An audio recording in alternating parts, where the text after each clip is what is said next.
ഔദ്യോഗിക കാർ എത്താത്തതുകൊണ്ട് സ്വരാജ് റൗണ്ടിൽ നിന്നും ഓട്ടോയിൽ മടങ്ങി കേന്ദ്രമന്ത്രി സുരേഷ് ഗോപി.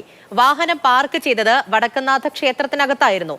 എന്നാൽ കാർ വരും മുൻപ് സുരേഷ് ഗോപി ഓട്ടോയിൽ കയറി പോവുകയായിരുന്നു. ഓട്ടോറിക്ഷയുടെ മുൻവശത്ത് ഡ്രൈവറിനൊപ്പം ഇരുന്നായിരുന്നു ഗൺമാൻ കൂടെ യാത്ര ചെയ്തത്. ഇന്ന് രാവിലെ മഹാശിവരാത്രിയോടനുബന്ധിച്ച് നടന്ന മഹാപരിക്രമ യാത്ര ഉദ്ഘാടനത്തിനും യാത്രയിൽ പങ്കെടുക്കാനും എത്തിയതായിരുന്നു തൃശ്ശൂരിൻ്റെ MP കേന്ദ്ര സഹമന്ത്രി കൂടിയായ സുരേഷ് ഗോപി. ആ സമയത്താണ് ഇത്തരത്തിൽ ഔദ്യോഗിക വാഹനം വിട്ട് ഓട്ടോറിക്ഷയിൽ കയറി പോകുന്ന ഒരു സാഹചര്യത്തിലേക്ക് എത്തിയത്. തൻ്റെ ഔദ്യോഗിക വാഹനത്തിൽ വടക്കുംനാഥ ക്ഷേത്രത്തിന് മുന്നിലേക്ക് എത്തുന്നു.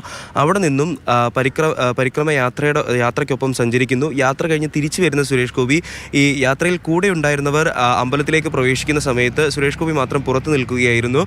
റോഡിന് സമീപത്തായിട്ട് നിൽക്കുകയായിരുന്നു. അവിടെ നിന്നും തൻ്റെ ഔദ്യോഗിക വാഹനം വിളിച്ചെങ്കിലും ഇറങ്ങി എത്താൻ, അതായത് വാഹനം ക്ഷേത്രത്തിൻ്റെ വശത്തു നിന്നും ഇറങ്ങി താഴേക്ക് എത്താൻ എടുത്ത ഒരു കാലതാമസത്തിനിടയിലാണ് സുരേഷ് ഗോപി നേരിട്ടൊരു ഓട്ടോറിക്ഷ വിളിച്ച് അതിൽ കയറി പോകുന്ന ഒരു സാഹചര്യം ഉണ്ടായത്. ഇതിൽ രണ്ട് കാര്യങ്ങളാണ് എടുത്തു പറയേണ്ടത്. ഒന്ന്, ഗുരുതരമായിട്ടുള്ള ഒരു സുരക്ഷാ വീഴ്ച ഉണ്ടായിട്ടുണ്ടോ എന്നുള്ളത് പരിശോധിക്കണം. അതുപോലെ തന്നെ ഒരു നിയമലംഘനം കൂടെ നടന്നിരിക്കുകയാണ്. അതായത് സുരേഷ് ഗോപി ഒരു ഓട്ടോറിക്ഷ വിളിച്ച് യാത്ര ചെയ്യുന്നു. തൻ്റെ ഔദ്യോഗിക വാഹനത്തിലല്ല, മറ്റ് അകമ്പടികളൊന്നുമില്ല. അതുകൊണ്ട് തന്നെ ഒരു ഗുരുതര വീഴ്ച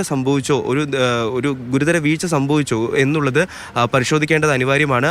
അതിനൊപ്പം തന്നെ അദ്ദേഹത്തിൻ്റെ ഗൺമാൻ ഓട്ടോറിക്ഷയുടെ മുൻ സീറ്റിലാണ് ഇരിക്കുന്നത്. ഡ്രൈവറിനൊപ്പം മുൻ സീറ്റിലിരുന്നാണ് രാമനിലയം വരെ യാത്ര ചെയ്തിട്ടുള്ളത്. അത് ഗുരുതരമായൊരു നിയമ ലംഘനവുമാണ്.